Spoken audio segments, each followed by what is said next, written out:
नमस्कार.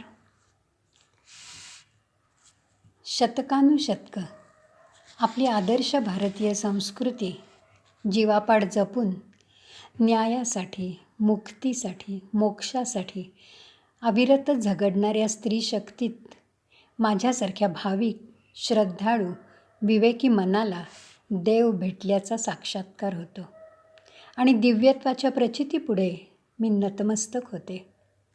भारतीय स्त्री शक्तीला त्रिवार वंदन.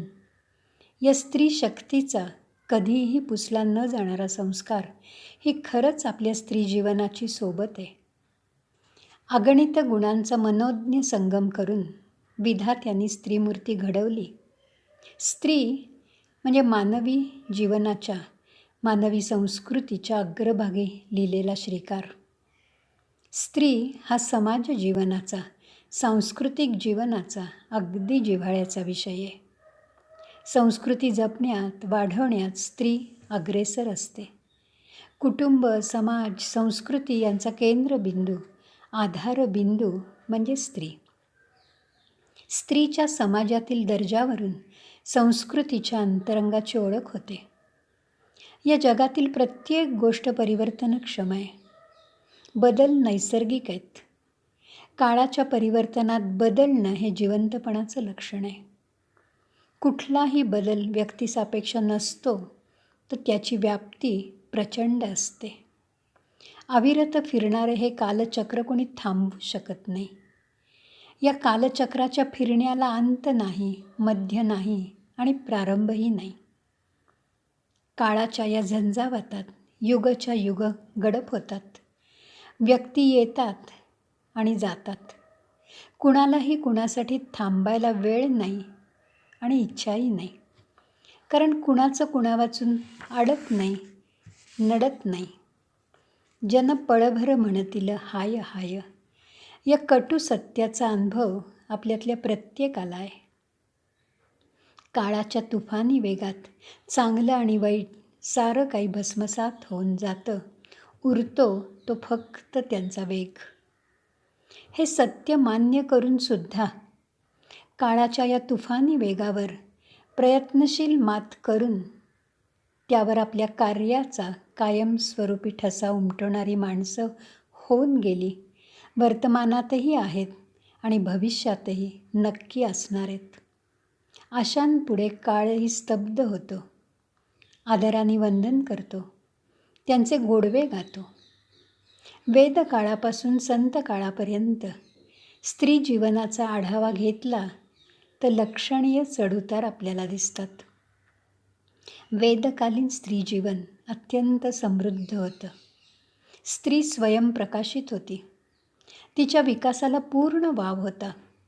तिला खूप अधिकार होते. वेदकालीन समाज स्त्रीकडे व्यापक दृष्टिकोनातून बघायचा. वेदकाळाने स्त्रियांना पुरुषांप्रमाणेच स्वतंत्रपणे बौद्धिक, आध्यात्मिक, शैक्षणिक जीवन जगण्याचा अधिकार दिला. वेदकाळात स्त्री पुरुष समानता होती. स्त्री जीवनाकडे बघण्याचा एक व्यापक दृष्टिकोन होता. त्यामुळे वेदकाळात उर्वशी, आपाला, सूर्या, गार्गी, लोपामुद्रा यासारख्या असंख्य तेजस्वी स्त्रिया होऊन गेल्या. वेदकालीन स्त्रीच्या विकासाला पूर्ण संधी मिळाली. वेदकालीन पार्श्वभूमी पाहताना रामायण, महाभारतकालीन स्त्री जीवन पूर्वकालीन स्त्री जीवनापेक्षा निकृष्ट झाल्यासारखं दिसतं. सीता, द्रौपदी यांच्या जीवनाची फरफट स्त्री जीवनाची आगतिकता समजायला पुरेशी बोलकी आहे. स्त्रीची बाणेदार वृत्ती काळानुसार कमी कमी होत गेली. प्राचीन काळी असलेली स्त्रीची व्यथा नंतरच्या काळात वाढल्यासारखी वाटते. धर्मशास्त्रात पुरुषांना प्राधान्य मिळाल्यामुळे स्त्रिया बंधनात अडकल्या. या बंधनांमुळे स्त्रियांचा सामाजिक दर्जाही खालावला. स्त्री जीवन संकुचित झालं. पुराण काळ म्हणजे स्त्री जीवनातील अंधार कोठडी. अनेक व्रतवैकल्यांच्या जाचात स्त्रिया परावलंबी होऊन गेल्या. स्त्री स्वातंत्र्य या शब्दाचा तर विसरच पडला. नको हा स्त्री जन्म असा सूर कानावर पडायला लागला. स्त्री जन्म म्हणवनी न भावे उदास हा दिलासा ज्ञानेश्वरकालीन संतांनी स्त्रीला दिला. स्त्री जन्म म्हणजे पूर्वजन्मीचं पाप या विचारांपासून संतांनी स्त्रियांना दूर नेलं. मुक्तीची कवाडं मोकळी केली. मुक्ती म्हणजे आनंदाचा मार्ग. स्त्रियांना भक्तीचं स्वातंत्र्य देऊन संतांनी स्त्रीला प्रकाशाची, विकासाची वाट दाखवली. अनाथ स्त्रीला आधार देण्यासाठी कणखर नसणाऱ्या समाज मनाला संतांनी माणुसकीचा धर्म सांगितला. पराभूत समाज मनाला खूप मोठा आधार दिला. अनाथ स्त्रीला समाज आधार द्यायला समर्थ नव्हता. अशा वेळेला संतांनी तिला आधार दिला, विश्वास दिला. कौटुंबिक, सामाजिक, जाचक बंधनांच्या गुलामगिरीतून स्त्री जीवनाची सुटका केली. तुम्ही देवावर प्रेम करा. प्रेम म्हणजेच भक्ती. त्या देवाला जीव लावा. प्रेमाने जग जिंकता येतं हा प्रेमाचा म्हणजे भक्तीचा दृष्टिकोन संतांनी शिकवला. संतांच्या स्त्रीविषयक उदात्त भव्य दिव्य दृष्टिकोनामुळे स्त्रीला विकासाची संधी मिळाली आणि भक्ती मार्गावरून जाताना आपल्याला प्रत्यक्ष देव भेटतो हा दिलासा मिळाला. आणि त्यामुळे त्या काळातल्या स्त्रिया भक्तिमार्गाच्या वाटेने अमरपदी जाऊन पोचल्या. आधुनिक काळात स्त्रियांची प्रगती नक्की कौतुकास्पद आहे. प्रत्येक क्षेत्रात तिने तिच्या गुणांनी प्रयत्नांनी स्वतःचा ठसा उमटवला आहे. असंख्य स्त्रिया आज अभिमानास्पद कार्य करत आहेत. आजची यशस्वी स्त्री गतकालीन स्त्रियांच्या भरभक्कम खांद्यावर उभी आहे हे विसरून चालणार नाही. प्रत्येक उगवत्या पिढीने मावळत्या पिढीबद्दल श्रद्धा आणि कृतज्ञता भाव मनात ठेवायला पाहिजे. परिस्थिती बदलते, गरजा बदलतात, तरी काही शाश्वत मूल्य मात्र चिरंतन असतात. अशा शाश्वत मूल्यांची जपणूक करून उगवत्या पिढीचा जीवनमार्ग सतत प्रकाशमान ठेवणारी कितीतरी स्त्री जीवनं आपण जाणून घ्यायला पाहिजेत. ती जाणून घेतली ना की आपल्याच जीवनाला आधार वाटतो, दिशा सापडल्याचा आनंद मिळतो. जीवनातील नागमोडी वळणांवरून त्याची सोबत मिळते. कृतकृत्य मनाला आशीर्वादाची गरज वाटते. मग संवेदनशील मन म्हणतं, प्रगतीच्या दिशेने पावलं टाकण्यासाठी स्त्रीत्व जपून आकाशझेप घेण्यासाठी तुझे आशीर्वाद पाहिजेत. स्त्रीपणात सृजनाच्या नवीन नवीन दिशा आहेत. स्त्रीत्व तावून सुलाखून निघाल्याशिवाय सिद्ध कसं होणार? सृजनाच्या ध्यासात क्षणोक्षणी मरावं लागतं. स्त्री जीवनाचा हा अर्थपूर्ण सूर दाखवणाऱ्या महाराष्ट्रातील सगळ्या सामाजिक कार्य करणाऱ्या स्त्रिया म्हणजे दीपस्तंभ वाटतात. त्यांचं जीवन समजून घेताना आपणच आपल्यात डोकावतो. मी कोण याचा शोध घ्यायला लागतो. या शोधात स्त्रीजन्म सार्थकी लावण्याची हाक कानी पडते. नवी जाग येते. माणुसकीचं अजरामर सत्य कानात मनात घुमायला लागतं. आणि माणुसकीची मिठी घातली की सुखिया झाला या शब्दांचा अर्थ उमजतो. अहंकार गळून पडतो. आनंदाच्या सरी बरसतात. आणि मग स्त्री शक्तीचा मन जागर करायला लागतं. नव्या जुन्या सीमेवर माझे मज गाव दिसे, संस्कृती मी जपणार, स्त्री माझे नाव असे. असे गौरवाचे उद्गार मन गायला लागतं. महाराष्ट्रातील स्त्री शक्तीचा जागर समजून घेताना आणि समजून तो जागर करताना या स्त्री जीवनाचे 2 डोळे मला अंतर्मुख करून गेले. एक डोळा त्यांनी प्राप्त केलेला ज्ञानाचा आणि दुसरा डोळा त्यांच्या संवेदनशील मनाचा. ज्ञानाचा डोळा विचार करायला शिकवतो. त्यामुळे जीवन प्रगल्भ आणि व्यापक होतं. तर संवेदनेचा डोळा अंतरंगात प्रेमाचा आणि मायेचा दिवा लावतो. याची तीव्रतेने मला जाणीव झाली आणि या जाणीवेमुळे त्यांचं जीवन समजून घेणं सोपं वाटलं. अशा ह्या स्त्री शक्तीला वंदन करताना माझ्या मनातल्या भावना एका कवितेच्या रूपाने व्यक्त करते. स्त्री जन्मात तुझी कहाणी, स्त्री जन्मात तुझी कहाणी, मानवा मिळाली अमर गाणी. तू धात्री, तू रमा रमणी, तू दुर्गा, तू काली, तू रणरागिणी. तू भक्ती, तू युक्ती, तू मुक्ती. तू भक्ती, तू युक्ती, तू मुक्ती.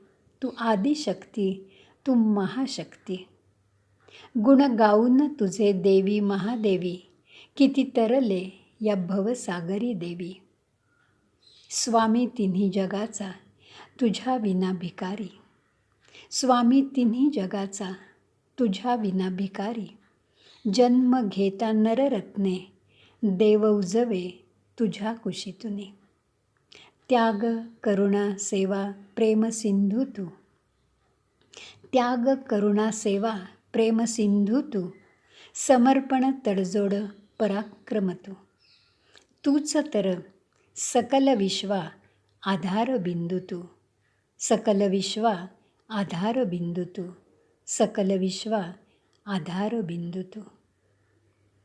स्त्री शक्तीच्या जागर करणाऱ्या या एका व्याख्यानमालेत आपण 9 स्त्रियांचा त्यांचा जीवनातला प्रवास कसा आहे, त्यांना काय काय अडचणी त्यात आल्या, त्या अडचणींवर सहजपणे मात करून त्यांनी आपला प्रवास प्रगतीच्या दिशेने कसा नेला याचा आढावा आपण घेणार आहोत.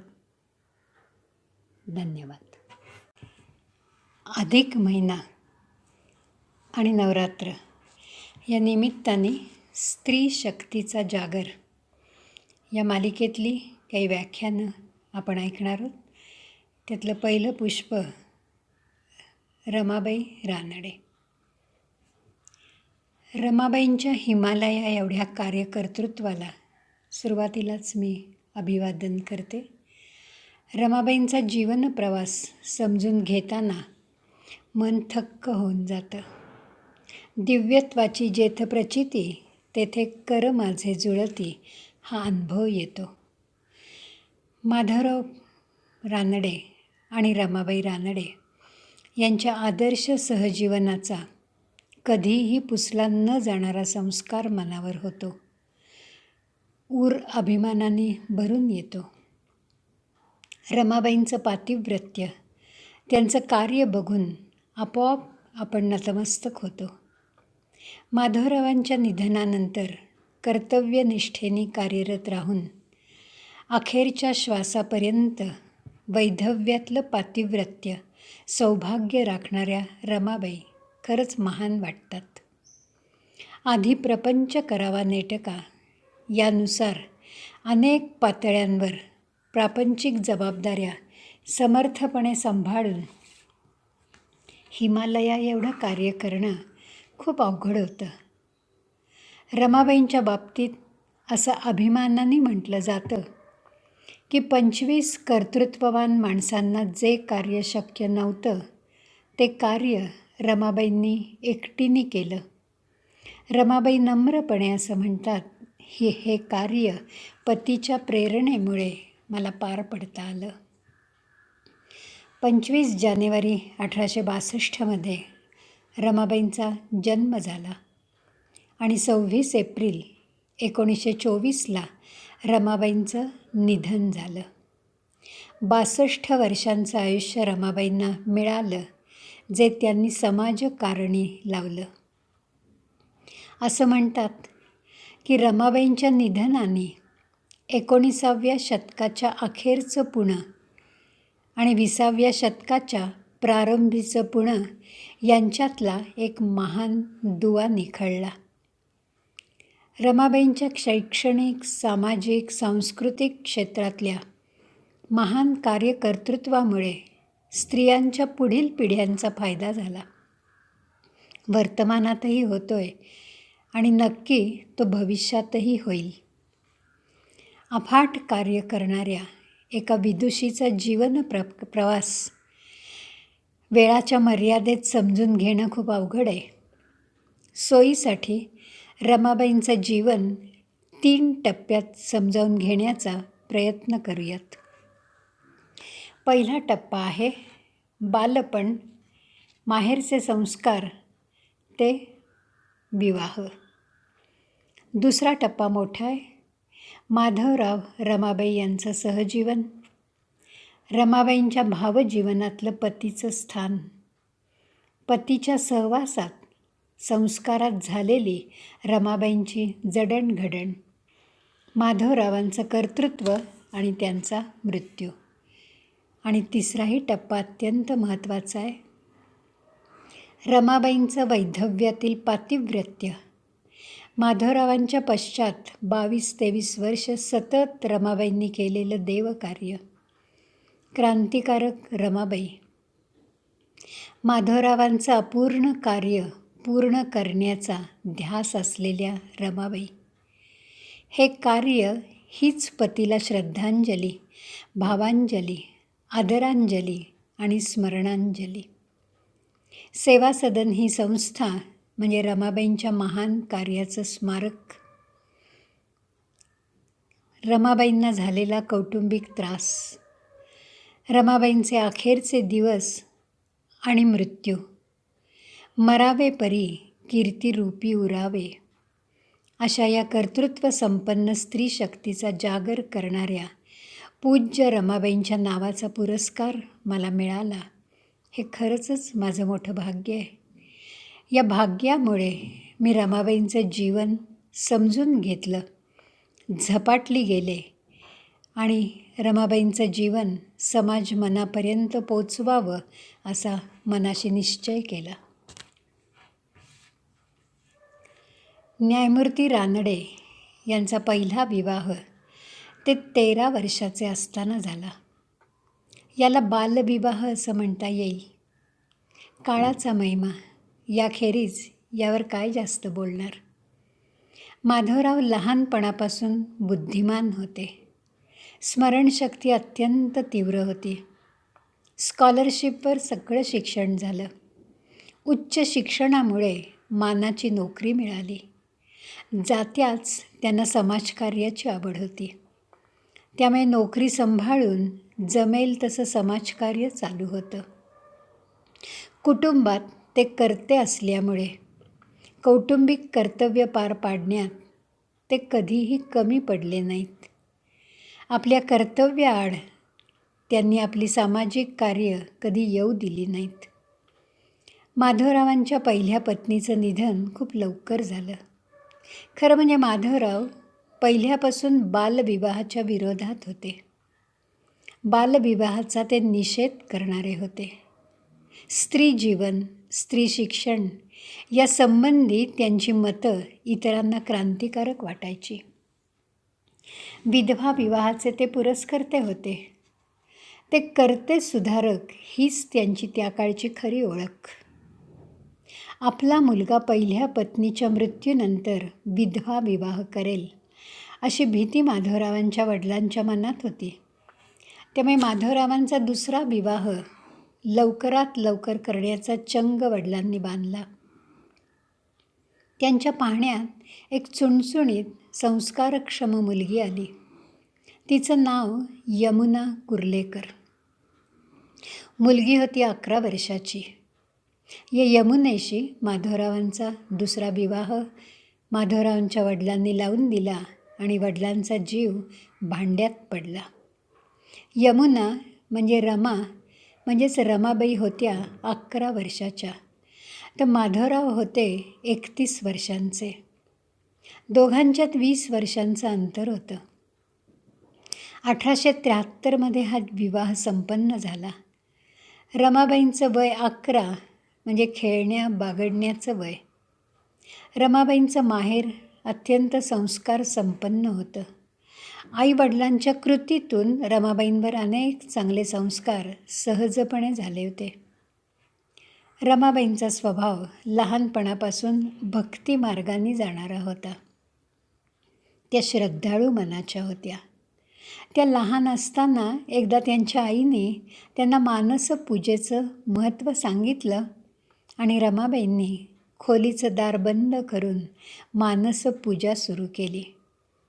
तुळशीवर मन एकाग्र करून आपलं मन त्यांनी तुळशीला अर्पण केलं. पूजा झाली. उदबत्तीचा सुवास दरवळला. म्हणजे खरी उदबत्ती नाही लावली, सगळीच मानसपूजा होती. साखर भाताचा नैवेद्य झाला. रमाबाईंच्या भावंडांनी त्यांची मानसपूजेवरून खूप चेष्टा केली. त्यामुळे रमाबाईंची मानसपूजा थांबली. पण मनातला भक्तिभाव मात्र तसाच राहिला. त्यामुळे पुढच्या आयुष्यात आपल्या पतिदेवांच्या गुणांची त्यांनी आयुष्यभर पूजा बांधली. मोठ्यांचं एक वाक्य विवाह प्रसंगापासून रमाबाईंच्या मनावर कोरलं गेलं होतं. पती हाच देव. देवाच्या शब्दाबाहेर जायचं नाही. तुझ्या नशिबाने एवढा विद्वान बुद्धिमान पती तुला मिळाला आहे. रमेचे वडील जावयाच्या गुणांबद्दल बेहद्द खुश होते. सासरचं घर आल्या गेल्याचं आहे. खटलं मोठं आहे. आपलं माणूस आपल्याबरोबर नित्य असलं पाहिजे, म्हणजे अर्थातच विचारांनी. अशा वेळेला काही कारणांनी जग जरी उलटलं तरी फारसं बिघडत नाही. पण जग आपल्याबरोबर आहे आणि आपलं माणूस मात्र आपल्या विरोधात असलं तर आयुष्यभर आपली फरफट होते. पती पत्नीतला एकात्म भाव खूप महत्त्वाचा असतो. पतीची एखादी गोष्ट जरी नाही पटली तरी लगेच विरोध करायचा नाही. प्रेमाने आणि कष्टाने माणसं जिंकता येतात. हे संस्कार आईवडिलांनी मनावर केले होते. जीवनात एक गोष्ट फार महत्त्वाची असते, ती कायमची लक्षात ठेव. प्रत्येकाला आपली बलस्थानं आणि आपल्या मर्यादा यांचं डोळस भान असतं आणि ते पाहिजेही. त्यानुसार आपलं वर्तन पाहिजे. कधी कोणाशी स्पर्धा नको, तुलना नको. घरदार सांभाळून सामाजिक कार्य करावीत. आपण समाजाचं खूप देणं लागतो. संस्कार ही दीर्घकाळ चालणारी प्रक्रिया आहे. सासरी जाताना वडिलांनी 2 व्रतं आयुष्यभरासाठी पाळायला सांगितली. त्याचं पालन केलंस तर नक्की तुझं कल्याण होईल. तुझ्या माहेरचं घराणं कुलीन आहे, त्यांचा उद्धार होईल. नाही पालन केलंस तर तुला माहेरी यायला बंदी आहे. लक्षात ठेव, माहेर तुझ्यासाठी मेलं. घरातील लहान मोठी सख्ख सावत्र नोकर चाकर कुणालाही उलटून बोलायचं नाही. कोणाचा अपमान करायचा नाही. सारं काही मुकाट्याने ऐकायचं, गिळायचं, सहन करायचं. यातच मुली तुझं कल्याण आहे. कुणाच्याही चाहड्या नवऱ्याजवळ कधीही करायच्या नाहीत. सहनशक्ती वाढवायची. दुर्मुखलेला चेहरा कधी ठेवायचा नाही. चाहडीमुळे घर, नातं, कुटुंब आणि समाज बसतो, ऱ्हासाला जातो. याचा कधीही विसर पडून देऊ नकोस. उलटून न बोलणं म्हणजे गिळणं, अपमान सहन करणं, याचा आतल्या आत खूप त्रास होतो. अशा वेळेला गळवासारखं मन ठणकतं. पण तरी आपलं व्रत सोडायचं नाही, हे रमाबाईंनी आयुष्यभर लक्षात ठेवलं आणि पाळलं. स्वतःला, पतीला घरातील बायकांचे स्वभाव माहिती होते. ते नित्य माझ्या बाजूने होते आणि त्यामुळे विरोध आणि त्रास सहन करण्याची मला शक्ती मिळाली, हेही रमाबाई कधी विसरल्या नाहीत. दोघंही दीरही रमाबाईंच्या नित्य बाजूने असायचे. त्यामुळे मी अल्पबुद्धीची असले तरी सारं काही सहन करायची, असं रमाबाई कायम सांगायच्या. माधवराव आणि रमाबाई यांच्यात खूप फरक होता. माधवराव विद्वान, उच्च शिक्षित, शिक्षण क्षेत्रात हुशारीमुळे अलौकिक यशाचे मानकरी होते, तर रमाबाई होत्या अक्षरशून्य. माधवरावांनी पहिला वर्ग, पहिला क्रमांक, स्कॉलरशिप कधी सोडली नाही. विद्वत्तेमुळे त्यांना अमाप लोकप्रियता मिळाली होती. महाविद्यालयात माधवराव अर्थशास्त्र आणि इंग्रजी विषयाचे प्राध्यापक होते. 1871मध्ये फर्स्ट क्लास, फर्स्ट ग्रेड सब जज म्हणून ते पुण्यनगरीत रुजू झाले. 1873मध्ये सब जज म्हणून ते कायम झाले आणि माधवराव आणि रमाबाई यांचा विवाह झाला. एव्हानी माधवरावांचं नाव समाजसुधारक म्हणून चांगलंच नावारूपाला आलं होतं. 1871मध्ये माधवरावांनी पुण्यातील सार्वजनिक सभेची सूत्र हाती घेतली, जी संस्था आजही पुण्यात कार्यरत आहे. माधवराव हे कर्ते सुधारक होते. त्यामुळे सुधारक विचारांची सुरुवात आपल्या घरापासून व्हायला पाहिजे या विचारांनुसार रमाबाईंच्या हाती विवाहाच्या पहिल्याच रात्री पाटी आणि पेन्सिल आली. न्यायमूर्ती माधवराव रानडे आणि रमाबाई रानडे यांच्या समंजस आदर्श सहजीवनातला हा दुसरा टप्पा अत्यंत महत्त्वाचा आहे. माधवराव बोले आणि रमा चाले हा नियम न बोलता ठरून गेला होता. 11व्या वर्षी लग्न झाल्यामुळे रमाबाईंचं मन वळणं वाकणं नक्की सोपं गेलं असेल. पतिदेव सांगतील ते आपल्या हिताचंच असणार, ही रमाबाईंची दृढ श्रद्धा होती.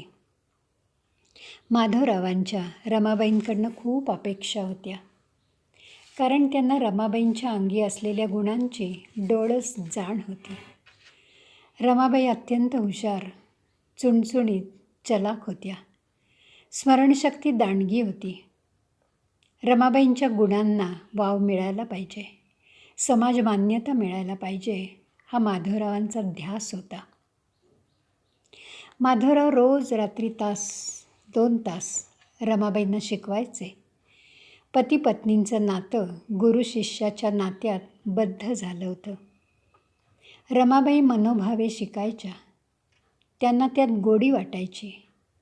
शिकवणाराही निष्णात होता. त्यामुळे एका महिन्यात रमाबाईंची अपेक्षित प्रगती झाली. त्या काळात त्या आता वाचायला आणि लिहायला लागल्या. रमाबाईंच्या साक्षर होण्याला घरातल्या वडीलधाऱ्या स्त्रियांचा प्रचंड विरोध होता. घरात 8-10 वडीलधाऱ्या स्त्रिया होत्या. त्यात 2-3 सोळ्या अलवण नेसणाऱ्या होत्या.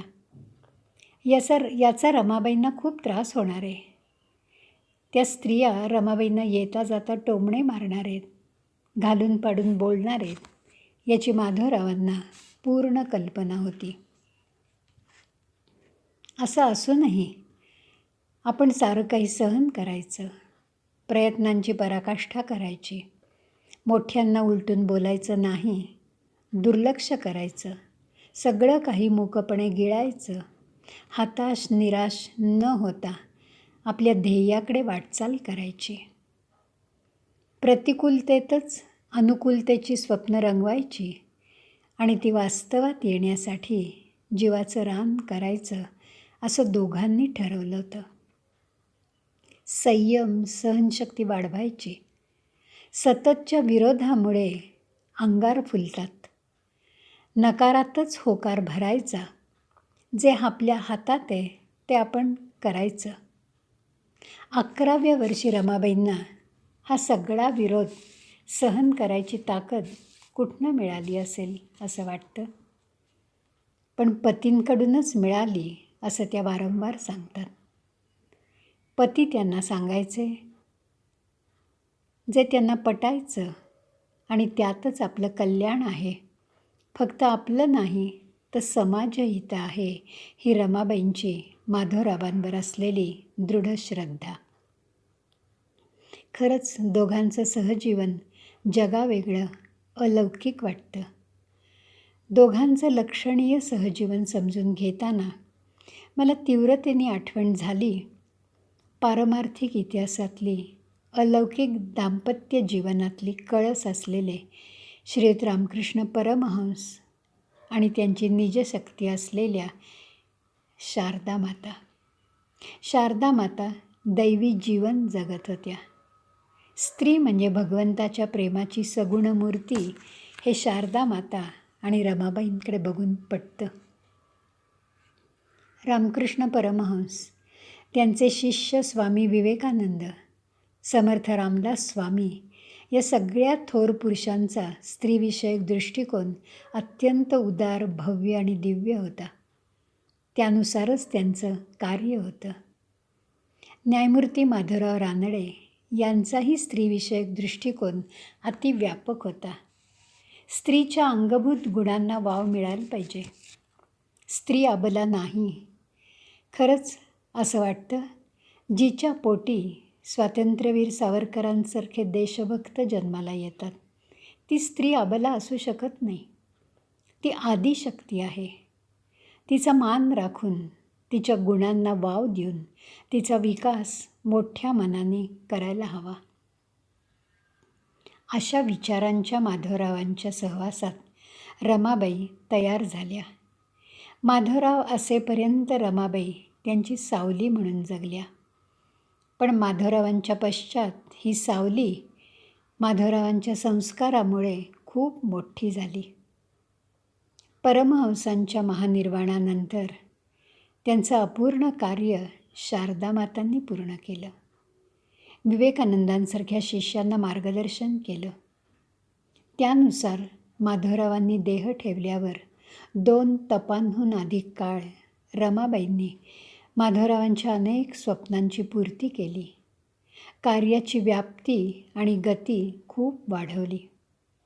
या सगळ्याचं श्रेय रमाबाई आयुष्यभर फक्त माधवरावांना देतात. रमाबाई आपल्या पतिदेवांचा स्वभाव चांगुलपणा सांगताना असं म्हणतात, त्यांनी माझा अल्लडपणा, अज्ञान सांभाळून घेतलं.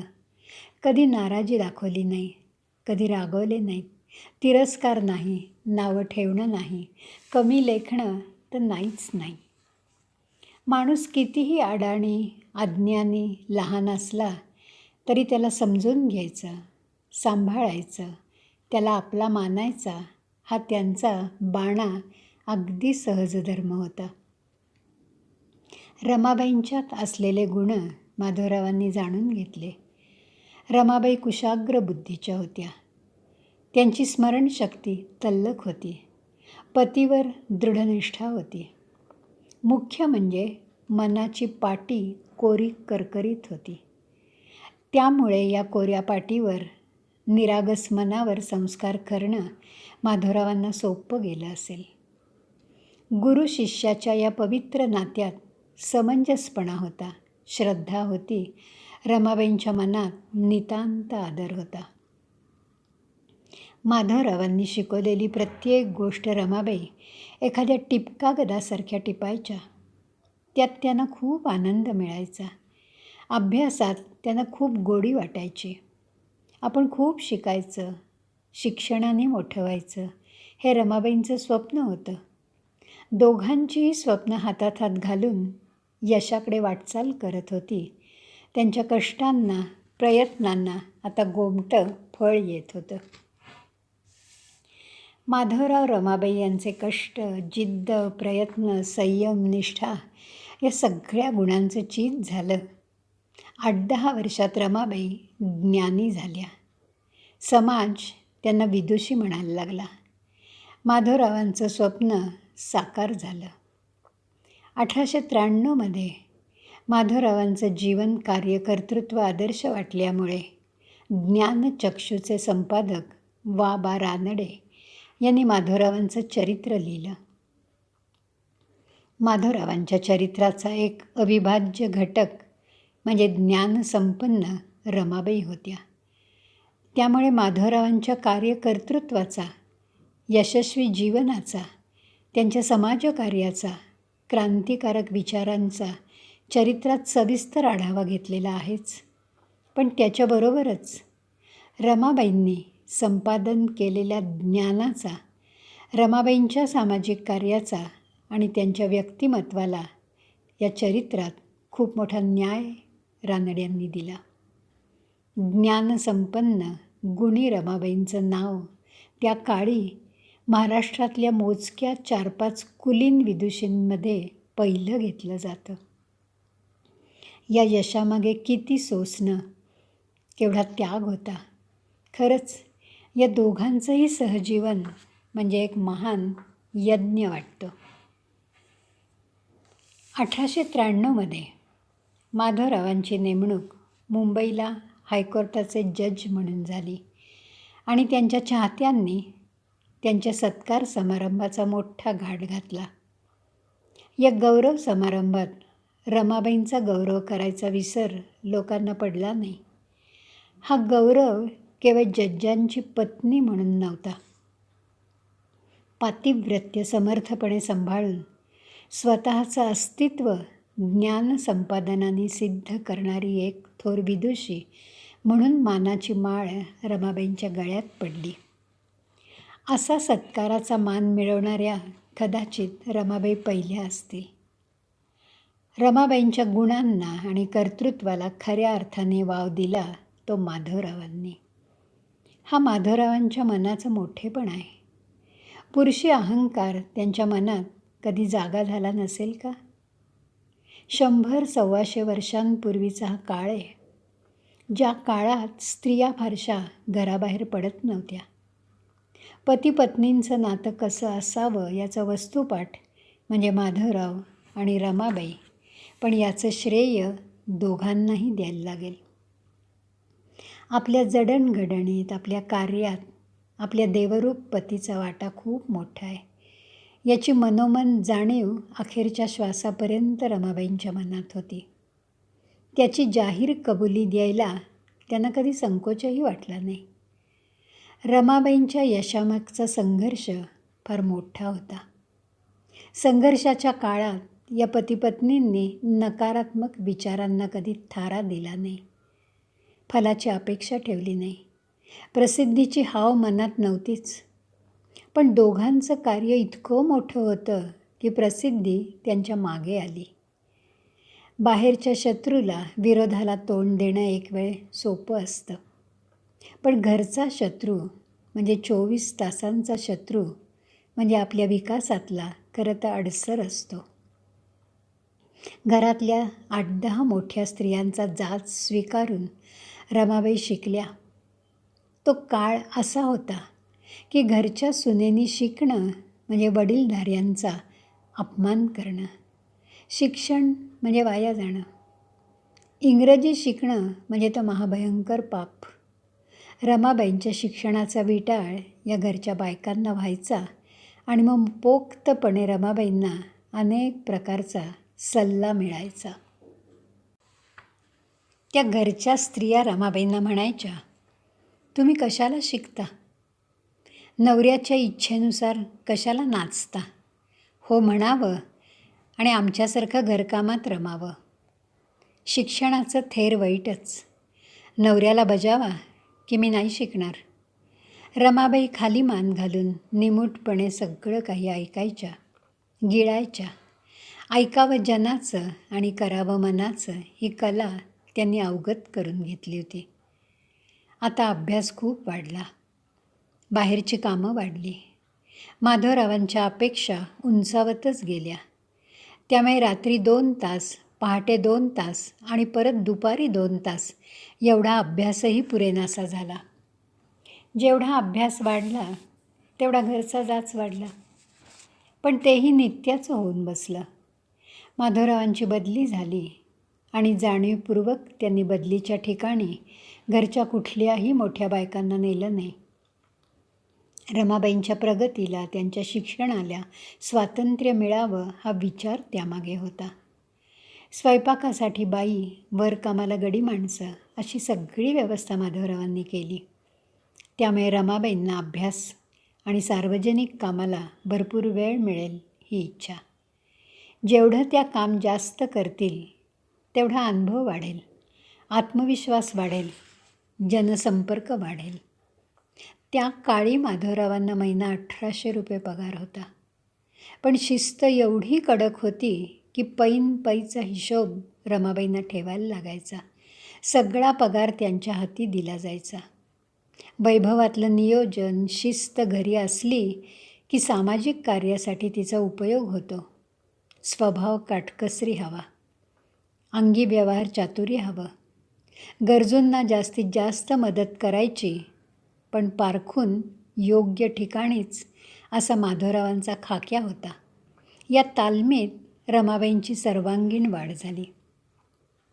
रमाबाई आता लेखन, भाषण याकडे वळल्या. मुंबईला त्या प्रार्थना समाजात जायला लागल्या. त्यात अभ्यासपूर्ण निबंध लिहून वाचायला लागल्या, भाषणं द्यायला लागल्या. त्यांच्या अभ्यासाचा विषय जास्तीत जास्त स्त्री शिक्षण, स्त्रियांनी सुशिक्षित होणं, त्यांच्या योग्यतेनुसार त्यांच्या कामाला प्रवृत्त करणं हा होता. दोघंही सामाजिक कार्य झोकून देऊन करत होते. पण घरची जबाबदारी, स्वतःचा अभ्यास, प्रगती हे सगळं सांभाळून दिवस धावपळीत जायचा. आळस, कंटाळा, निष्क्रियता हे शत्रू नित्य त्यांच्यापासून लांब राहिले. रमाबाईंना अगदी सुरुवातीच्या काळात मुलींच्या शाळेत भाषण करण्याचा प्रसंग आला. रमाबाई प्रमुख पाहुण्या म्हणून होत्या. रमाबाईंची भाषणाची ती पहिली वेळ होती. त्यामुळे माधवरावांनी आपल्याला भाषण लिहून द्यावं, आपण ते तयार करावं आणि मग बोलावं असं रमाबाईंना वाटत होतं. पण माधवरावांना हा विचार अजिबात पटला नाही. त्यांना खात्री होती की रमाबाई तयार करून उत्तम बोलतील, भाषणातले मुद्दे त्या शाळेच्या विकासासाठी उपयुक्त ठरतील, कारण तेवढी त्यांची तयारी आहे. एकदा आपण भाषण लिहून दिलं की तीच सवय रमाबाईंना लागायला नको, हा खरं तर हेतू माधवरावांचा त्यामागे होता. रमाबाईंनी खूप तयारी केली. रमाबाईंचं अभ्यासपूर्ण भाषण सगळ्यांना आवडलं. त्यांच्या भाषणाची सगळ्यांवर छाप पडली. रमाबाईंचं खूप कौतुक झालं आणि आता त्यांना भाषणासाठी वरचेवर निमंत्रणं यायला लागली. रमाबाईंचा आत्मविश्वास वाढला. स्वतंत्रपणे त्या आता विचार करायला लागल्या. पण प्रत्येक बाबतीत माधवरावांशी संवाद आणि त्यांचा विचार मात्र त्या घ्यायच्या. एक प्रसंग असा आला की माधवराव बदलीच्या ठिकाणी आता एकटे जाणार होते आणि रमाबाई इथेच राहणार होत्या. त्यामुळे रमाबाईंच्या मनाला खिन्नता आली. आता आपलं शिक्षण थांबणार की काय असा विचार त्यांच्या मनात आला. पण माधवराव तसं करणं शक्य नव्हतं. माधवरावांनी एका बाईंना म्हणजे मिस हार्टफोर्ड यांना घरी येऊन रमाबाईंनी शिकवावं असं ठरवलं. रमाबाईंचं शिक्षण चालू राहिलं, पण घरच्या मोठ्या खाष्ट बायकांचा माधवराव इथे नसल्यामुळे जाच मात्र वाढला. मिस हार्वर्ड या मडमेला शिवल्यावर रमाबाईंनी आंघोळ करायला पाहिजे, तीही गार पाण्याने आंघोळ करायला पाहिजे. विहिरीवर ती आंघोळ रोज करून रमाबाईंना खूप त्रास झाला. त्यांना ताप आला.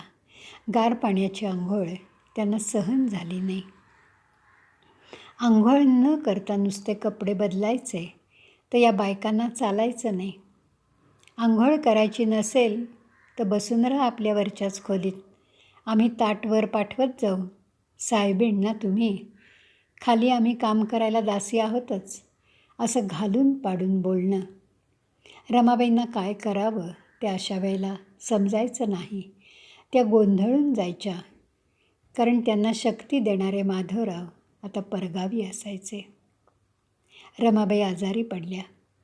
माधवरावांना समजलं आणि ते ताबडतोब आले.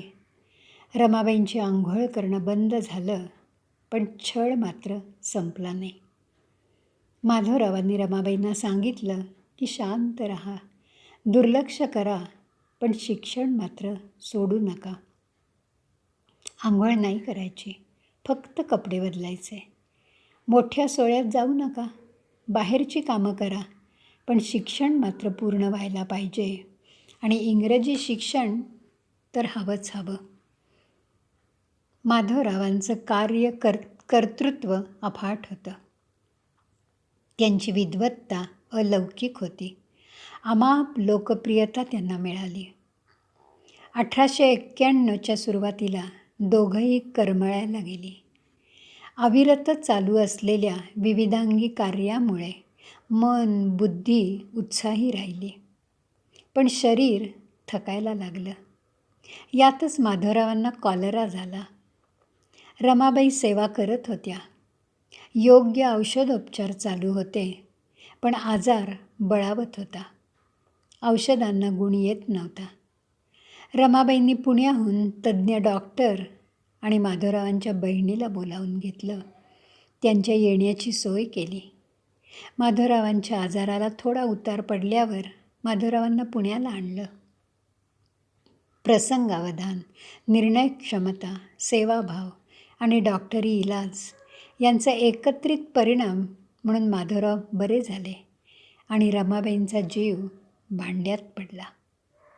अतिश्रम, अतिजबाबदाऱ्या, अखंड कार्यरत असणं, त्यामुळे शरीराच्या व्याधी वरचेवर डोकं वर काढायला लागल्या. पण विश्रांती घेणं, स्वस्थ बसणं माधवरावांना मान्य नव्हतं. सतत वाचन, विचार, लिखाणामुळे मन आणि मेंदूही आता थोडं थोडं थकायला लागलं. श्वास चालू आहे तोपर्यंत दिवसरात्र कार्यरत राहायचं हा त्यांचा बाणा किंवा त्यांनी घेतलेलं हे व्रत होतं आणि ते व्रत आयुष्यभरासाठी होतं. सततचं काम हे जगणं आणि हाच आनंद. खरंच माधवराव कर्मयोगी होते. रमाबाईंना प्रेमापोटी त्यांची काळजी वाटायची. पतीने खूप विश्रांती घ्यावी असं वाटायचं, पण माधवरावांना ते मान्य नव्हतं. विश्रांती म्हणजे केवळ 2 कामांमधला बदल हा त्यांचा विचार होता. माधवरावांचं दुखणं परत वाढत गेलं. माधवरावांच्या अखेरच्या दिवसात रमाबाई 24 तास त्यांच्याजवळ असायच्या. रमाबाई वरकरणी शांत दिसायच्या, पण आतून मात्र त्या हलल्या होत्या.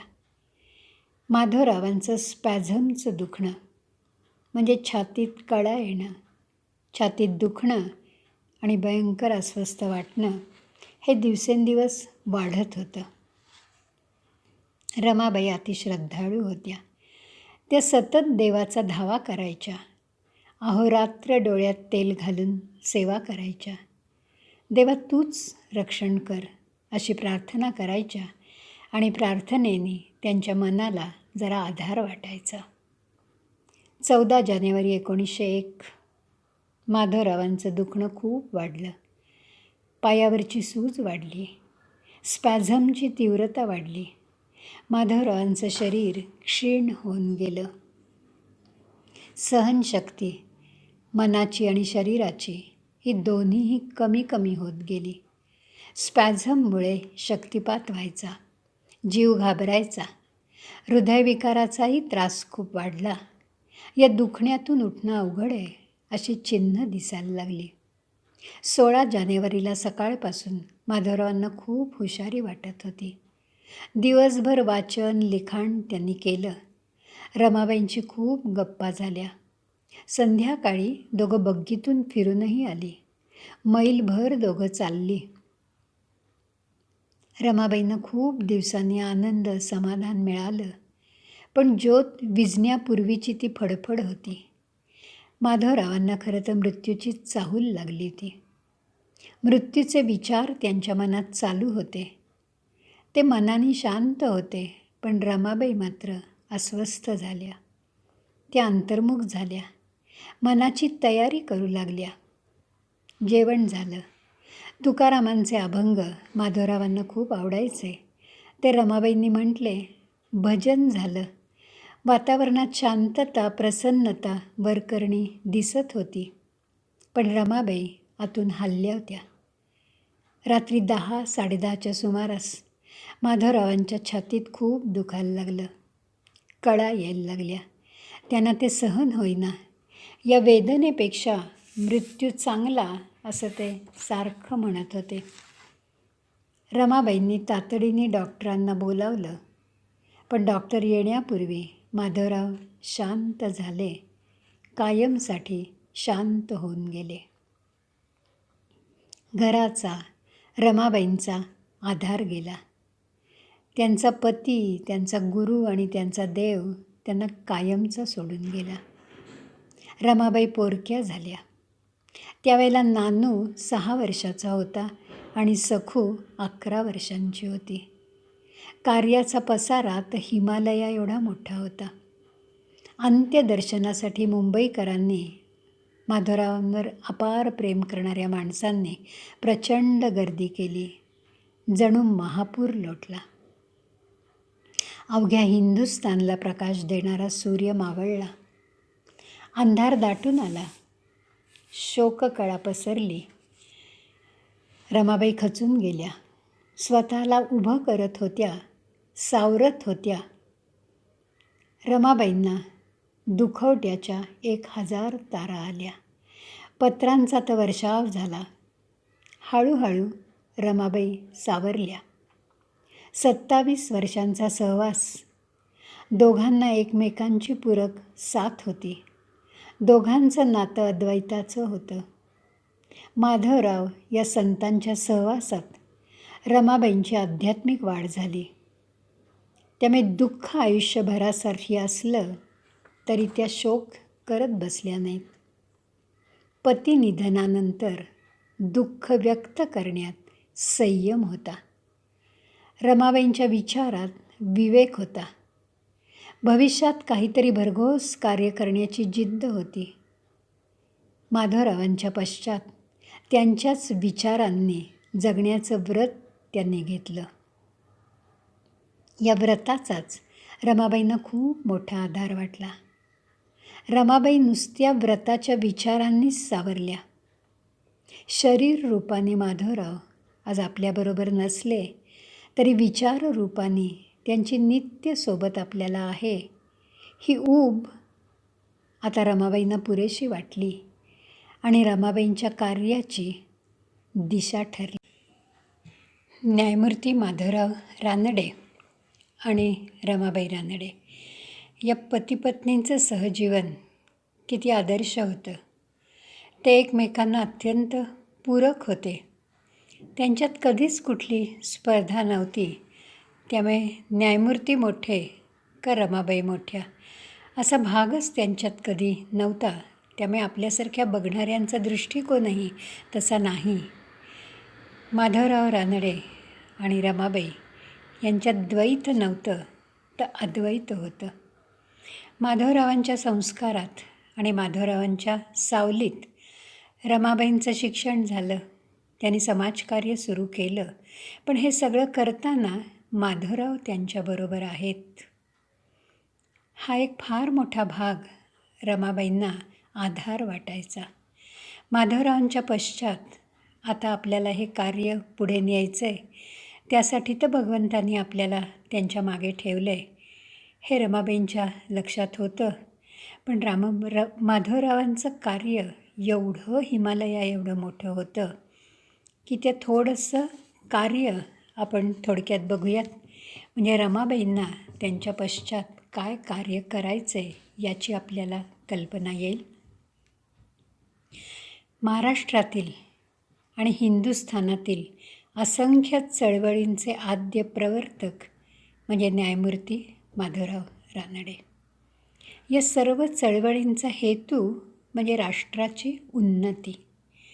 या चळवळीचे आधारस्तंभच रानडे होते.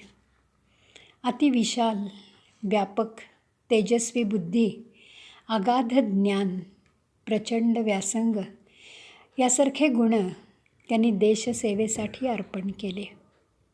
आपली आर्यभूमी सर्वांग सुंदर होण्यासाठी आयुष्य वेचणारा हा महात्मा, प्रगतीसाठी झगडणारा समर्थांचा जणू महंतच. सामाजिक, राजकीय, धार्मिक, नैतिक, औद्योगिक आणि शैक्षणिक यासारख्या सगळ्या क्षेत्रात देशाची, राष्ट्राची उन्नती कशी होईल याचा ध्यास त्यांना आयुष्यभर होता. आणि या ध्यासानुसार, ध्येयानुसार आयुष्यभर त्यांनी वाटचाल केली, प्रयत्नांची पराकाष्ठा केली. या एकाच गोष्टींचा रात्रंदिवस त्यांच्या मनाला ध्यास होता. माधवरावांचं कार्य, कर्तृत्व, जीवन एवढं मोठं होतं की जागतिक पातळीवरच्या ज्या काही थोर विभूती आहेत त्या विभूतींमध्ये माधवरावांचं नाव घेतलं जातं. स्थिर चित्तवृत्ती, सात्विक गुणांचा पूर्ण विकास त्यांच्या व्यक्तिमत्वात होता. त्यामुळे संत महात्मा हे बिरुद त्यांना लावणं योग्य होईल. त्यांच्यात ईश्वरी अंश होता. प्रत्येक कृती देवकार्य होती. ईश्वरी दिव्य स्पर्शाने चिंब झालेलं त्यांचं हे सगळं कार्य रमाबाईंना त्यांच्या पश्चात पुढे न्यायचं होतं. आपले पती स्त्री शिक्षणाचे पुरस्कर्ते आहेत. त्यांचं हे कार्य आता आपल्यालाच पुढे न्यायचं आहे. या कार्यासाठी माधवरावांनी रमाबाईंना घडवलं. रमाबाईंवर त्यांची मोठी भिस्त होती.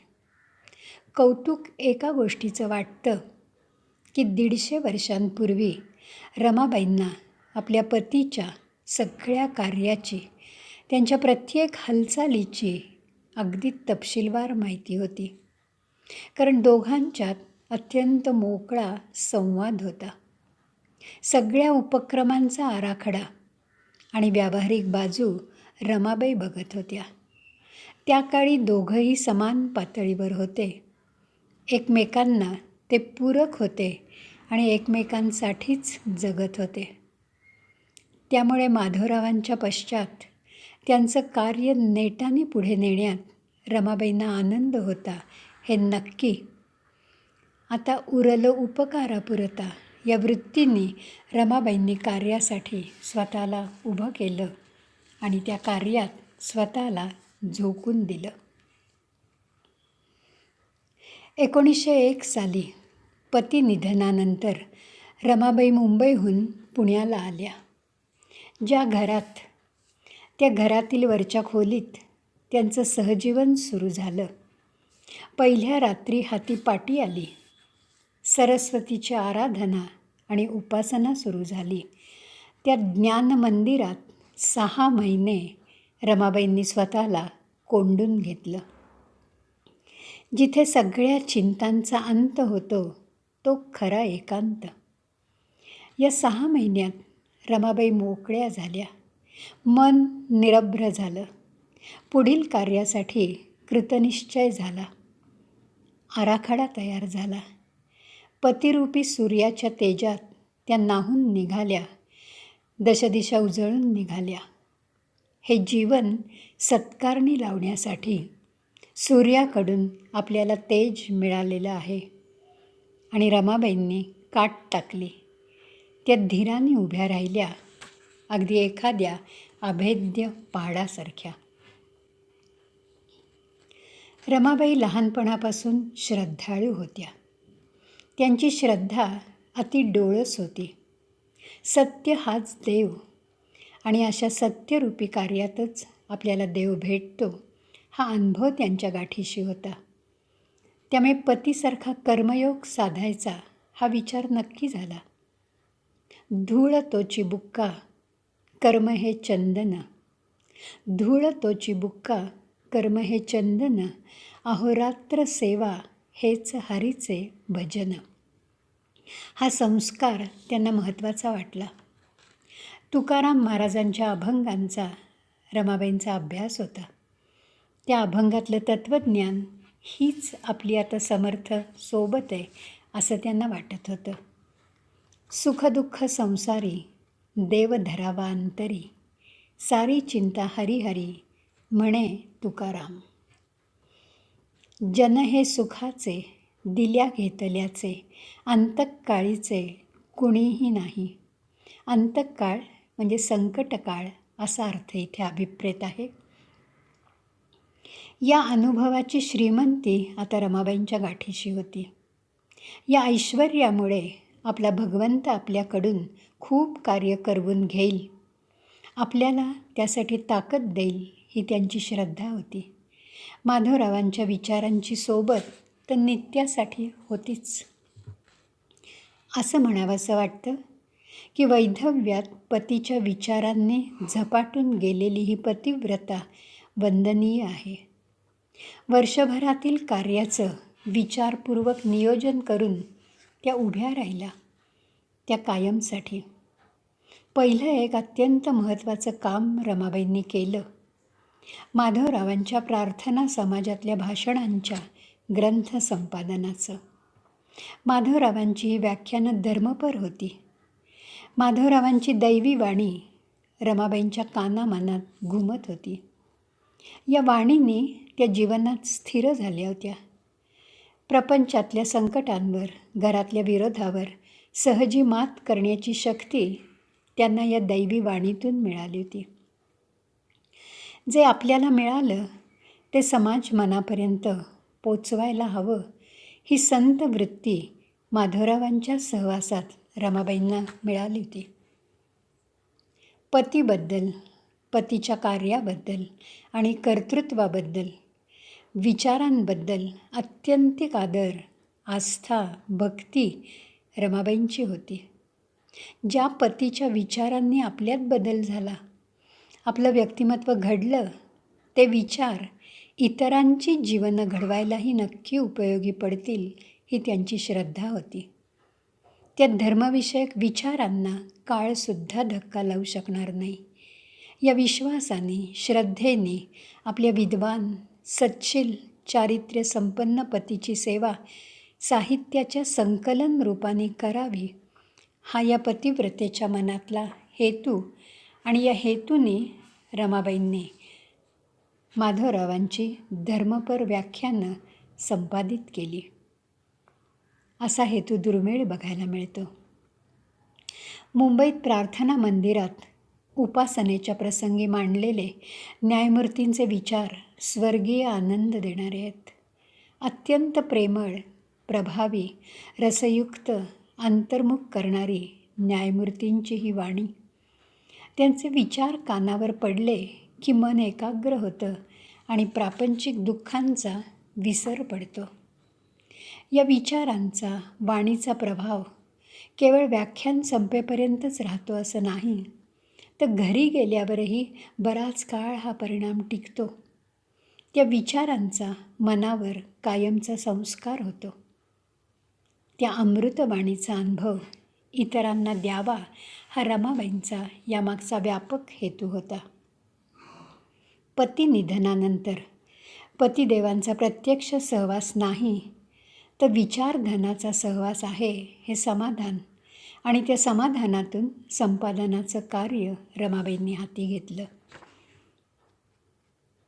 त्यात रमाबाई असं म्हणतात, आपल्यात नंदादीप म्हणजे ज्ञानरूपी विचारांचा नंदादीप लावण्याचं सामर्थ्य नसलं, तर त्यांनी लावलेल्या नंदादीपातील वात नुसती पुढे सारली तरी आपल्याला पुण्य मिळेल. आणि हे काम माझ्याशिवाय कोण करणार? आणि म्हणून रमाबाईंनी अत्यंत विचारपूर्वक या पुस्तकाचा प्रपंच केला. रमाबाईंनी वैधव्यात अखंड 22-23 वर्ष हा नंदादीप अखंड तेवत ठेवला. खरंच रमाबाई दीपस्तंभ आहेत. रमाबाईंनी या काळात क्रांती केली. रमाबाईंनी त्या काळात स्वतःच्या विचारांनी आणि कार्यकर्तृत्वाने वैधव्याला एक प्रतिष्ठा मिळवून दिली. त्या काळात विधवा म्हणजे पापिणी, कष्टांचं गाठोडं. गरज असेल तिथे ते पाठवून द्यायचं. तिला मन नाही, इच्छा नाही, एक जिवंत प्रेत, असा समाजाचा दृष्टिकोन या विधवेकडे बघण्याचा होता. या विधवेला कुरूप करून तिचं जीवन कुस्करून टाकायचं, ही रूढी मोडून काढायला फार मोठं धाडस लागतं, जे रमाबाईंच्यात होतं. कारण सोबत होती सुधारक पतीच्या विचारांची. या बळावर आपण जग उलथवून टाकू, हा आशावाद, हा आत्मविश्वास रमाबाईंजवळ होता. आणि त्यामुळे रमाबाईंनी केशवपनाला ठाम नकार दिला. त्या सकेशा राहिल्या. त्यांनी हातात नंतरही बांगड्या घातल्या. सगळीकडे विरोधाचा सूर होता, अगदी माहेरी आणि सासरीसुद्धा. पण त्या पतीच्या सुधारक विचारांच्या सोबतीने रमाबाई ताठ मानेने उभ्या राहिल्या, जगल्या आणि कार्य करत राहिल्या.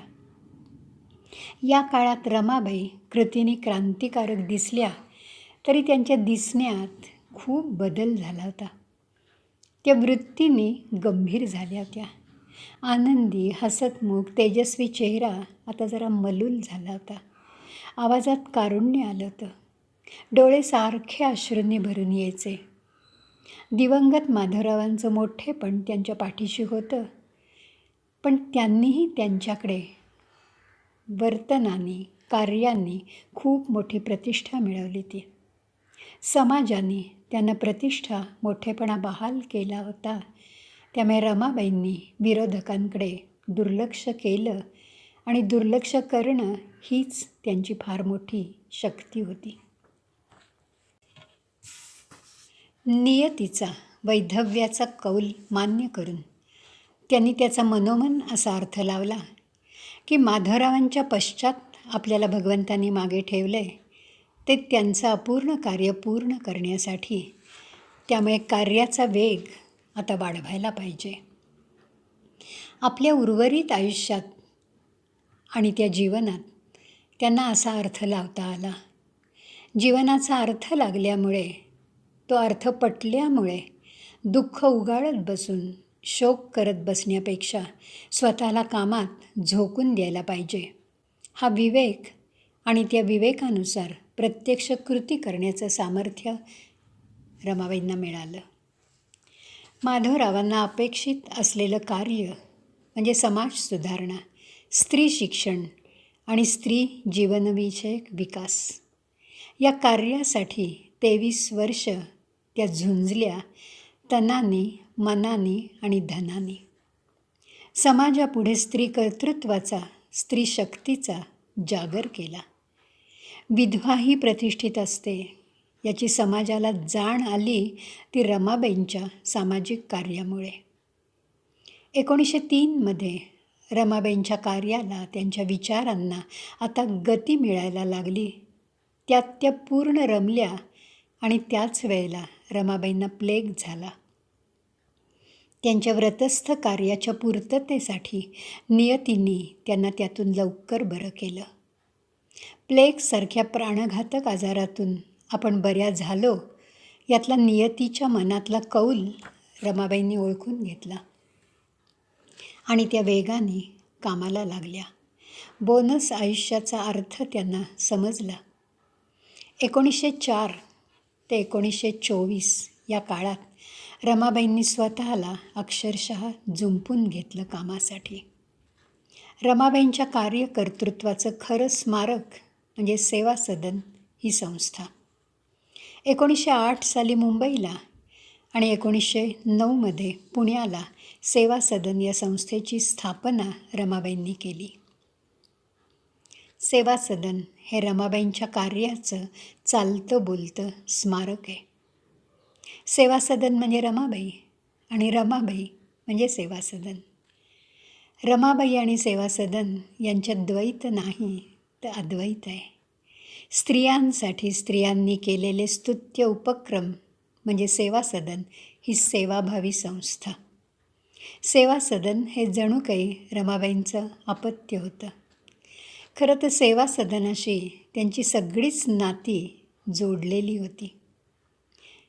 सेवा सदन संस्थेच्या उभारणीसाठी आणि विकासासाठी रमाबाईंनी जीवाचं रान केलं, आपलं अवघं आयुष्य वेचलं.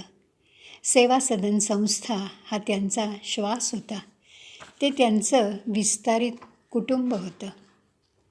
सेवा सदन आणि रमाबाई यांच्यावर तासनतास बोलावं एवढं कार्य रमाबाईंचं आहे, पण त्यासाठी वेळ अपुरा आहे. रमाबाईंचं थोरपण साररूपानेच आपल्याला समजावून घ्यायला पाहिजे.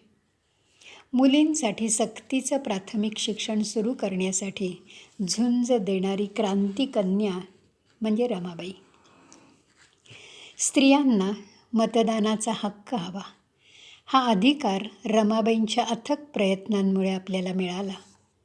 स्त्री शिक्षणासाठी समाजात मोठ्या प्रमाणात विरोधी सूर होता. तो रमाबाईंनी मोडून काढला. विरोध निपटून टाकला. स्त्री पुरुष समानतेसाठी रमाबाई झटल्या. 1947मध्ये स्वातंत्र्यानंतर स्त्रीला आपल्या घटनेत राजकीय, सामाजिक, आर्थिक स्वातंत्र्य मिळालं याचं श्रेय पूर्ण रमाबाईंकडे आणि त्यांच्या कार्याकडे जातं. आजच्या कर्तृत्ववान स्त्रियांना रमाबाईंच्या पाऊलखुणा विसरून चालणार नाही. एवढं उत्तुंग कार्य करताना घरातल्या सगळ्या पातळ्यांवरील जबाबदाऱ्या त्या समर्थपणे पार पाडत होत्या. त्यातही अडचणी विविध प्रकारच्या आल्या. पण कुटुंबवत्सल, कर्तव्यनिष्ठ माधवरावांची भूमिका त्यांच्या पश्चात रमाबाईंनी तोलामोलाने सांभाळली. अपत्यहीन संसार नानू आणि सखू यांचं प्रेमाने संगोपन करून आनंदाने त्यांनी पूर्ण केला. सखू म्हणजे त्यांच्या भावाची मुलगी आणि नानू ज्याला पुढे रमाबाईंनी दत्तक घेतला तो त्यांचा पुतण्या. घरी दारी असलेल्या या खडतर प्रवासात माधवराव नित्य त्यांच्याबरोबर होते ही त्यांची दृढ श्रद्धा होती. पण प्रत्येक वेळेला तेवढी श्रद्धा पुरेशी पडायची नाहीत. माधवरावांच्या सवयी, संस्कार हे त्यांचं बळ होतं आणि तेच पुढे न्यायचं हे त्यांचं असिद्धारा व्रत होतं. प्रसिद्धीसाठी त्यांनी कधीच कुठलं कार्य केलं नाही. माधवरावांच्या निधनानंतर कार्यक्रमांना जाणं त्यांना नको असायचं, पण तरी नाईलाजानी जायला लागायचं. अशा वेळेला सत्कार, शाल, श्रीफळ, फुलं, भेटवस्तू त्यांनी वर्ज्य केल्या. कार्यक्रमात सर्वसमावेशक भाषण करायचं, आपले विचार समाजमनापर्यंत पोचवायचे आणि परत यायचं हा त्यांचा परिपाठ त्यांनी कधीही मोडला नाही. 1901 ते 1909मध्ये न्यायमूर्ती रानडे यांच्या कार्याचा आढावा घेणारी बरीच चरित्र प्रसिद्ध झाली. पण त्यात माधवरावांचं खरंखुरं अंतरंग उघड करून दाखवणारं एकही चरित्र नव्हतं. माधवरावांच्या अंतरंगाचा तळ जाणणाऱ्या रमाबाई एकट्याच होत्या. त्यामुळे हे काम फक्त आणि फक्त रमाबाईच करू शकल्या असत्या. सखू म्हणजे आपल्या लेकीच्या आग्रहासाठी रमाबाईंनी आमच्या आयुष्यातल्या काही आठवणी हे पुस्तक लिहिलं. पतीचं चरित्र, गुणवत्ता, कार्य समाज मनाला समजावं या हेतूने लिहिलेलं हे पुस्तक. या पुस्तकात त्यांनी स्वतःला लपवलं आहे. कारण रमाबाई म्हणजे माधवरावांची सावली. ही सावली पतिनिधनानंतर खूप मोठी झाली. त्यांच्याच आशीर्वादाने, त्यांच्या संस्कारांनी आणि प्रचंड कार्य रमाबाईंनी केलं याचे उल्लेख या पुस्तकात नाहीत.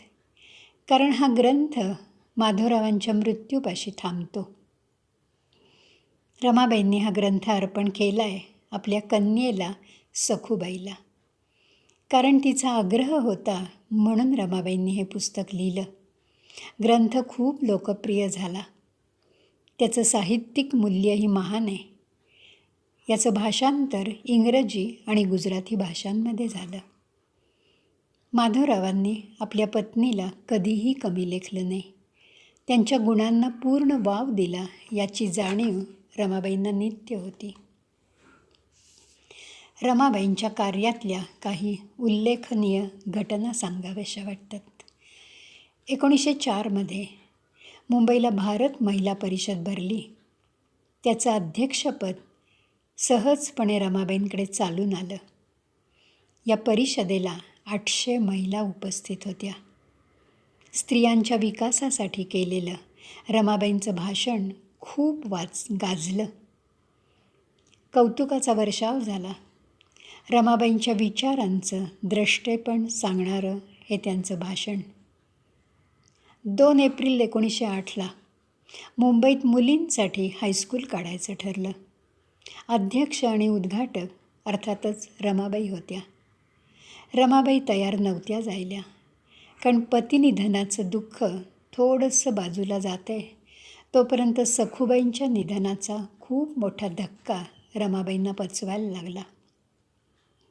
कन्या वियोगाचं दुःख अवघड होतं, पण त्यांना या कार्यक्रमाला जावं लागलं आणि कर्तव्य म्हणून त्या गेल्या.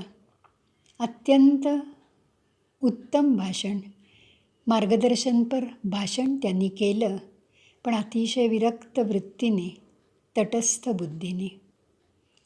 या पुढच्याही आयुष्यात रमाबाईंनी विरक्त वृत्तीनेच खूप सामाजिक कार्य केलं, यशही संपादन केलं.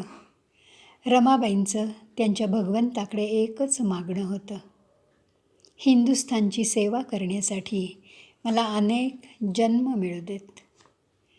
सामाजिक कार्याचा हा सारा व्याप समर्थपणे सांभाळताना रमाबाईंना समाधान होतं, पण पतीच्या आठवणींनी त्यांना खूपदा भरून यायचं. दुःख कुणाही समोर व्यक्त करायचं नाही हा बाणा रमाबाईंनी शेवटपर्यंत जपला. घरी आल्यानंतर अशा वेळेला शांतता हवी ही साधी त्यांची अपेक्षा होती, पण ते भाग्य रमाबाईंना कधीही मिळालं नाही.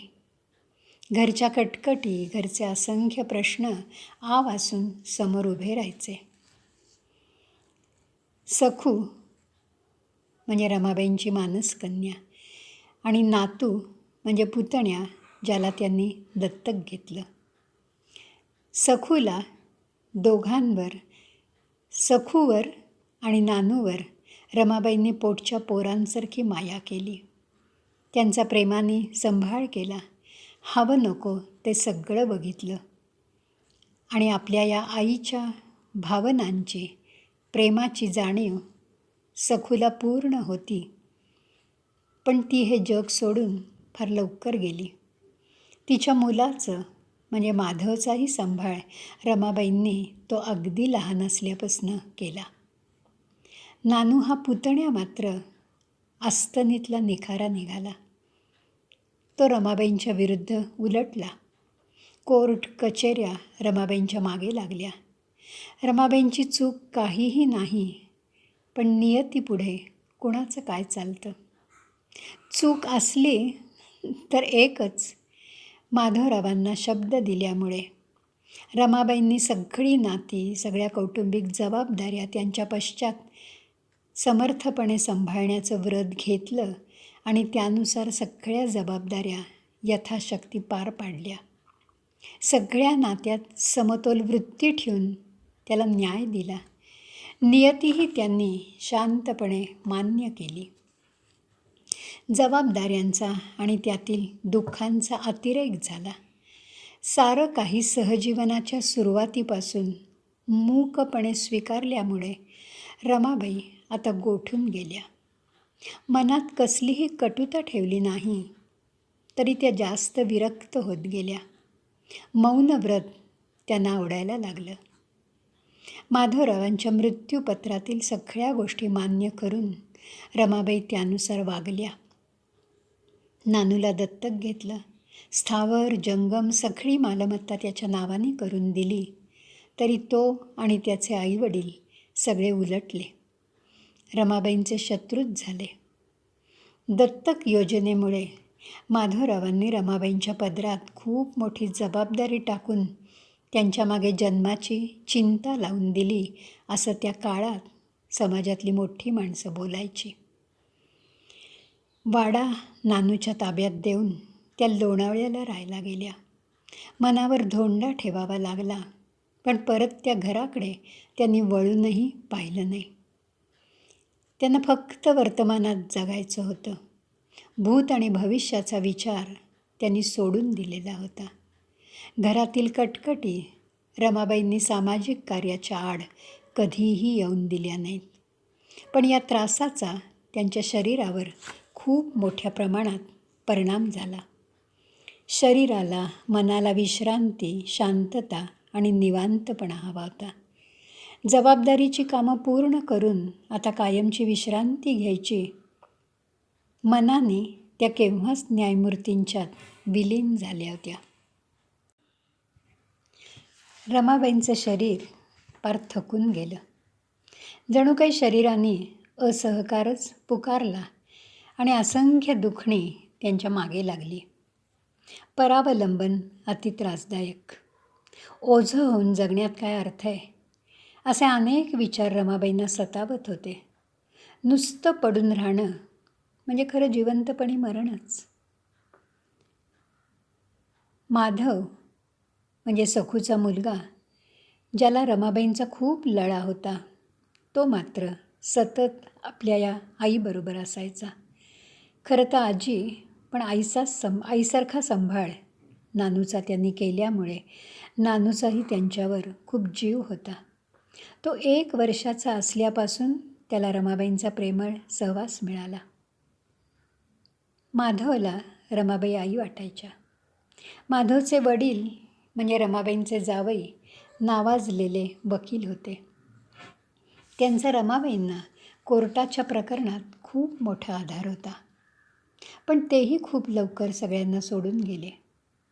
अशा प्रसंगांमुळे, आघातांमुळे रमाबाई जास्त गंभीर आणि शांत व्हायला लागल्या. माधवला आईवडील दोघंही नसल्यामुळे रमाबाईंचा त्याच्यावर जास्तच जीव होता. त्याच्यासाठी त्यांचं मन अत्यंत हळुवार झालेलं होतं. रमाबाईंच्या संवेदनशील मनाचा प्रत्यय येईल असे असंख्य प्रसंग त्यांच्या जीवनात आहेत, पण 1-2च प्रसंग बघूयात. 1923 साली माधव मॅट्रिकच्या परीक्षेला बसला. उत्तम गुणांनी यश मिळवलं. रमाबाईंनी त्याला सप महाविद्यालयात घातला. माधव अति कष्टाळू आणि अभ्यासू होता आणि रमाबाईंवर तर त्याचा जीव होताच होता. 1924 पासून रमाबाईंची शारीरिक दुखणी वाढत गेली. आतड्याच्या कॅन्सरचा त्रास बळावला. अन्नावरची वासना कमी झाली, पण मनाने मात्र त्या खचल्या नाहीत. माधव प्रेमाने त्यांची विचारपूस करायचा, प्रसंगी त्यांची सेवा करायचा, त्यांच्या जवळ बसायचा. आपल्या आजारपणामुळे त्याच्या अभ्यासावर परिणाम होऊ नये ही रमाबाईंची अंतरंगीची इच्छा होती. यावर्षी माधवने उत्तम गुण मिळवले. त्याचा फर्स्ट क्लास फक्त 2 गुणांनी गेला. त्याला मेरिट स्कॉलरशिप मिळाली. रमाबाईंना अत्यानंद झाला. त्यांनी हार आणि पेढे मागवले. न्यायमूर्तींच्या फोटोला हार घातला. फोटोसमोर पेढे ठेवले. माधवचं कौतुक करून त्याला म्हणाल्या, किती वर्षांनी रानडे घराण्यात कुणाला तरी स्कॉलरशिप मिळाली. हे असते तर त्यांना किती आनंद झाला असता. देव तुझं कल्याण करेल. कष्टाने खूप मोठा हो. प्रेमाने हे जग जिंक. सुखी राहा. आमच्या दोघांचेही आशीर्वाद नित्य तुझ्या पाठीशी आहेत. माधव हा आपला नातू आणि तो आजोबांच्या वळणावर गेला, कारण माधवरावांना नेहमी स्कॉलरशिप मिळायची. पूर्वी याच माधवचा तो अगदी लहान असताना रानड्यांच्या घरात अपमान झाला होता. तो रानड्यांच्या घरातला नाही म्हणून त्याला पंक्तीत दक्षिणा ठेवली नव्हती. माधव खूप हिरमुसला झाला. त्यावेळी रमाबाईंनी त्याची समजूत काढली. आज तर त्याने माधवला खूप मोठं बक्षीस दिलं. रमाबाईंचा हृदयविकाराचा, किडनीचा त्रास दिवसेंदिवस वाढत चालला. खूप आजार, पण त्या अतिसहनशील होत्या. पोटदुखीमुळे त्या हैराण व्हायच्या, पण जिद्द, इच्छाशक्ती जबरदस्त असल्यामुळे सर्व हालचाली त्यांच्या चालू होत्या. स्वावलंबन जास्तीत जास्त ठेवायचं हा त्यांचा बाणा होता.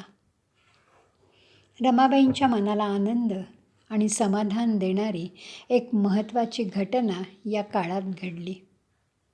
न. र. फाटक यांनी माधवरावांचं एक चरित्र लिहिलं, ज्याची रमाबाई खूप दिवस वाट बघत होत्या. या चरित्राला रमाबाईंनी खूप कष्ट घेऊन मार्मिक प्रस्तावना लिहिली. फाटकांना रमाबाईंनी बक्षीस म्हणून माधवरावांची अंगठी दिली. फाटक खूप संकोचले, कारण त्यांना कसली अपेक्षा नव्हती. माधवरावांचं चरित्र लिहिण्यातच त्यांना खूप आनंद मिळाला. पण रमाबाईंचा मायेचा आग्रहही त्यांना मोडवेना. हे बक्षीस नाही, तर माधवरावांचे आशीर्वाद आहेत. ते कसे तुम्हाला नाकारता येतील? ज्या बोटांनी जीव ओतून हे लेखन केलं, त्या बोटात ही अंगठी खूप शोभेल. माझ्या देखत ती अंगठी बोटात घाला. त्यांच्या आशीर्वादामुळे असंच लेखन भविष्य काळातही तुमच्या हातनं होईल. 1924च्या मार्चमध्ये रमाबाईंच्या आजाराची बातमी बाहेर समजली आणि भेटीचा ओघ खूप वाढला. त्या प्रत्येकाला भेटायच्या, प्रत्येकासाठी वेळ द्यायच्या, प्रत्येकाशी संवाद साधायच्या. नंतर दमायच्या, पण कुणालाही न भेटता त्यांनी परत पाठवलं नाही. एक दिवस त्यांच्या स्वप्नात पहाटे पहाटे माधवराव आले आणि म्हणाले, आपलं इथलं कार्य आणि वास्तव्य संपलंय. आवरा आता इथून मुक्काम हलवायला हवा. आम्ही तुमची वाट बघतोय. स्वप्नानं त्या आनंदी झाल्या. आता आपली वेळ जवळ आली आहे. खरंच सगळाच पसारा आवरायला हवा. देवाचा सांगावा आला आहे. किती भाग्यवान आहे मी. खरंच माधवरावांच्या सहवासात अत्यंत तृप्त, समाधानी, कृतार्थ जीवन रमाबाई जगल्या. असं भाग्य फार थोड्यांना मिळतं. आता देवाच्या कुशीत विसावायचं. मनापासून सगळ्यांचा निरोप घ्यायचा, अगदी आनंदाने. 26 एप्रिलला म्हणजे अखेरच्या दिवशी रमाबाईंना दुपारी श्वास घ्यायला त्रास व्हायला लागला. त्यांचा माधव त्यांच्याजवळ होता. काम करणारी सखूबाईही जवळ होती. माधवने मुखात 2 चमचे पाणी घातलं आणि थोडं पाणी डोळ्याला लावलं. रमाबाईंना थोडी तरतरी आली. सखूबाईंनी रमाबाईंच्या माहेरचा म्हणजे सागरेश्वराचा, त्यांच्या जन्मगावातील दैवताचा अंगारा लावला. मनात येतं, सासर म्हणजे प्रवृत्ती, माहेर म्हणजे निवृत्ती. आता कायमचं माहेरच्या निवृत्तीच्या वाटेने अत्यंत शांत आणि समाधानी मनाने त्यांच्या अखेरचा प्रवास सुरू झाला. सखूबाईंनी प्रसादाचा अंगारा लावला. रमाबाई प्रसन्न मनाने हसल्या. ज्योत कायमची शांत होण्यासाठी एकदा फडफडली आणि 5:25 देवघरातली ती समई शांत झाली. देवाच्या कुशीत झोपायला गेली, अगदी कायमची. पतिदेवांच्या पश्चात 24 वर्ष त्यांच्याच तत्वानी राहून अखंड कार्य करणाऱ्या रमाबाई त्यांच्या पतिदेवांच्या भेटीला गेल्या. अखेरीस माधवराव आणि रमाबाई यांच्या कार्यकर्तृत्वाला अत्यंत आदराने आणि नम्रतेने वंदन करून मनातली कृतज्ञता व्यक्त करताना एक सत्य सांगावंसं वाटतं की थोर समाजसुधारक माधवराव गेल्यानंतर पुणेकरांना खूप पोकळी वाटली नाही, कारण मातृवत्सल रमाबाई होत्या. पण रमाबाईंच्या माऊलींच्या निधनानंतर मात्र पुण्यनगरी अगदी पोरकी होऊन गेली. माधवराव साक्षात सूर्य होते.